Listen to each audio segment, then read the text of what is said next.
साल भर की कमाई के बाद एक अच्छे नागरिक का कर्तव्य निभाने वाले इनकम टैक्स पेयर्स के लिए एक बड़ी खबर है। दरअसल वित्त मंत्रालय ने 31 जुलाई से पहले मिडिल क्लास को एक बड़ी खुशखबरी दे दी है, जिसके बाद अब हर साल 7.27 लाख रुपए कमाने वाले लोगों को भी किसी तरह का इनकम टैक्स नहीं देना होगा। बता दें, वित्त मंत्री ने कहा कि केंद्र की मोदी सरकार देश के हर वर्ग को साथ लेकर चलने की कोशिश कर रही है।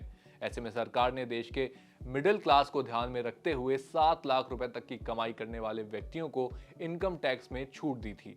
लेकिन अब वित्त मंत्रालय की तरफ से कहा गया कि कुछ लोगों के मन में सवाल था कि अगर किसी व्यक्ति की कमाई 7 लाख रुपए से थोड़ी अधिक है तो उसे भी इनकम टैक्स देना होगा। ऐसे में बातचीत के बाद यह तय हुआ कि केवल 7 लाख रुपए से थोड़ी ज्यादा इनकम होने पर किसी तरह का टैक्स नहीं देना होगा। एग्जाम्पल के तौर पर समझ लीजिए कि अगर आपकी सैलरी 7.27 लाख रुपए सालाना है तो आपको किसी तरह का टैक्स नहीं देना होगा।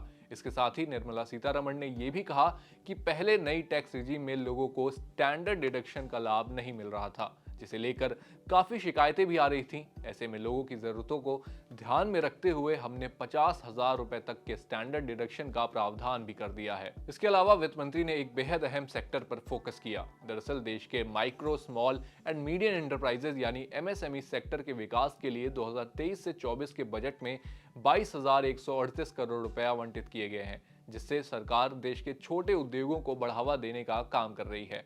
इसके साथ ही सरकार सार्वजनिक खरीद नीति के तहत 33% की खरीद अब एमएसएमई सेक्टर से ही कर रही है। वहीं वित्त मंत्री के इस बयान के बाद मिडिल क्लास को जैसे एक और तोहफा मिल गया हो। साथ ही अब 7.27 लाख रुपए कमाने वाले लोगों को किसी भी तरह का इनकम टैक्स नहीं देना होगा। आपकी सरकार के इस फैसले पर क्या राय है, हमें कमेंट बॉक्स में जरूर बताएं। साथ ही अगर आपको ये वीडियो पसंद आई है तो इसे भी लाइक, कमेंट और शेयर करना ना भूलें और देखते रहें जागरण बिजनेस।